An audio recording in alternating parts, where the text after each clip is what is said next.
बच्चों, सुप्रभात। बच्चों, कल हमने शब्द विचार के बारे में पढ़ा था। आज हम पढ़ेंगे वाक्य विचार के बारे में। उससे पहले हम देखेंगे कि हमने बताया था कि शब्द कैसे बनते हैं।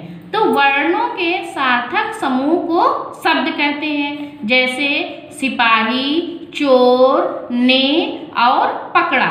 ये सब क्या है? शब्द हैं। इन सभी का कुछ ना कुछ अर्थ है। अच्छा बच्चों, आज हम वाक्य के बारे में पढ़ेंगे और जानेंगे कि वाक्य किसे कहते हैं। बच्चों, इतना तो आप जानते ही हैं कि वाक्य में शब्द होते हैं।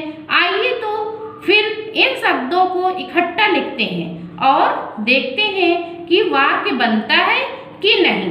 तो अगर हम इकट्ठा करके लिखते हैं तो मानिए हमने लिखा सिपाही ने पकड़ा चोर। तो बच्चों, क्या इन शब्दों से वाक्य बना? नहीं, ये वाक्य नहीं बना। ये तो केवल शब्दों का एक समूह है। यह तो केवल शब्दों का एक समूह है। ये शब्द इकट्ठे जरूर लिखे हैं, ये शब्द इकट्ठे जरूर लिखे हैं, किंतु इनका कोई अर्थ नहीं निकलता, ना ही कोई भाव प्रकट होता है। आइए अब इन शब्दों को नीचे व्यवस्थित क्रम से लिखते हैं और देखते हैं कि कोई वाक्य बनता है या नहीं। तो हम इसको व्यवस्थित क्रम में लिखते हैं बच्चों। अगर हमने लिखा सिपाही ने चोर को पकड़ा, तो ये क्या हुआ? एक व्यवस्थित क्रम से सारे शब्दों को हमने लिखा और उससे हमें पता चला कि सिपाही ने चोर को पकड़ा। इसका एक अपना अर्थ है। ये शब्द व्यवस्थित क्रम में लिखे हुए हैं। अच्छा बच्चों, तो इसमें पहला कर्ता क्या है? सिपाही। चोर कर्म, क्रिया क्या है? पकड़ा, पकड़ना। यानी सिपाही ने चोर को पकड़ा, तो इसमें जो कार्य कर रहा है वो है कर्ता, यानी कि सिपाही। जिसने कार्य को किया, यानी चोर ने चोरी की, तो वो क्या है? कर्म उसका। और पकड़ना, ये किसका कर्म है? सिपाही का। सिपाही ने चोर को पकड़ा।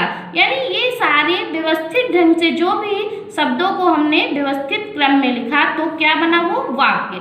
यानी जब हम शब्दों का व्यवस्थित क्रम में लिखते हैं और उसका एक अर्थ निकलता है, उसे ही हम वाक्य कहते हैं। अच्छा बच्चों, तो हमने जाना कि वाक्य कैसे बनता है। अब उसकी परिभाषा देख लेते हैं। वाक्य भावों और विचारों को प्रकट करने वाले सार्थक एवं व्यवस्थित शब्द समूह को वाक्य कहते हैं। अच्छा बच्चों, तो अब हमने जाना वाक्य के बारे में। बच्चों, अब आप समझ गए होंगे कि वाक्य को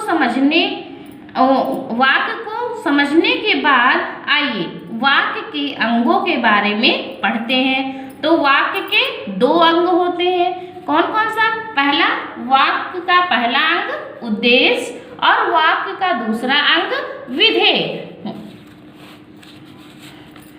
उद्देश्य में देखते हैं बच्चों, वाक्य में जिसके बारे में कुछ बताया जाए या जताया जाए अथवा कहा जाता है, उसे हम उद्देश्य कहते हैं। जैसे राधा खाना बनाती है, तो ये राधा के बारे में बताया जा रहा है कि राधा खाना बनाती है, तो बात यहाँ पे राधा के बारे में हो रही है, इसलिए वो उसको उद्देश्य कहा गया। यानी जिसके बारे में बात की जाए वो क्या है? उद्देश्य।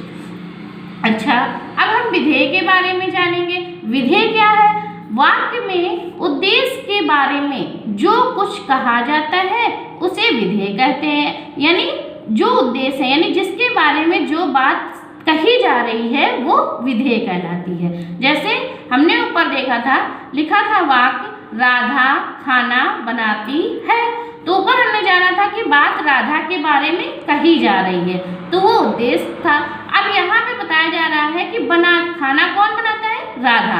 यानी राधा द्वारा खाना को बनाया जाता है। तो जो खाना बनाया जाता है वो क्या है? हमारा विधेय।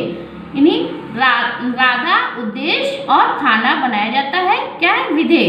अगर हम किसी दूसरे एग्जाम्पल को लेते हैं, जैसे दादी माँ कहानियाँ सुनाती हैं, तो दादी माँ क्या होगा हमारा उद्देश्य और कहानी सुनाती है क्या, विधेय।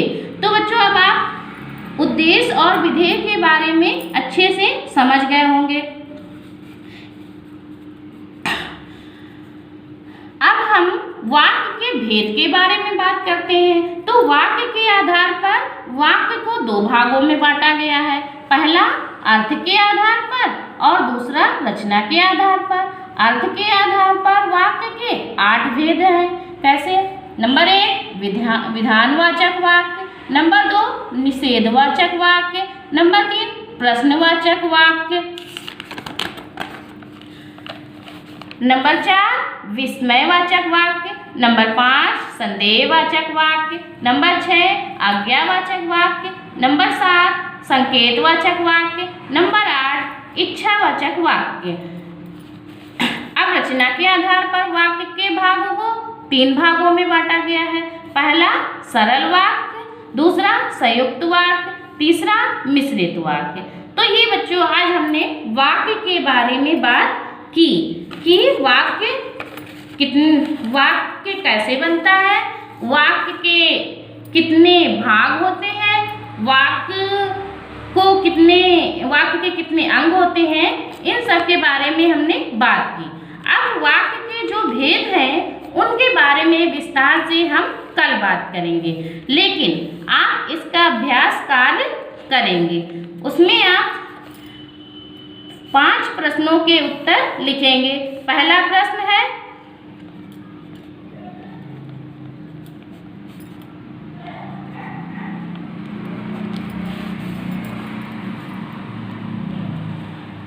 प्रश्न नंबर 1, कर्ता क्या होता है?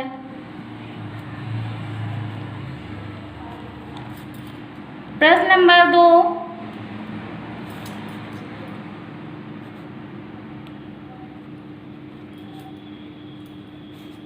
अर्थ के आधार पर वाक्य के कितने भेद होते हैं? प्रश्न नंबर 3,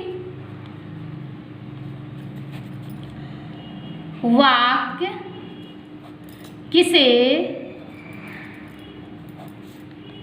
कहते हैं? प्रश्न नंबर 4,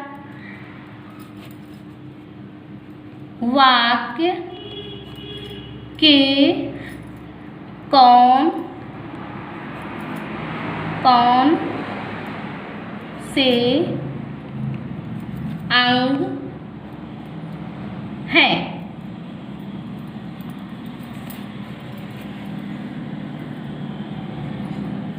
तो बच्चों अब हम कल फिर से आपसे वाक्य के भेदों के बारे में विस्तार से बात करेंगे।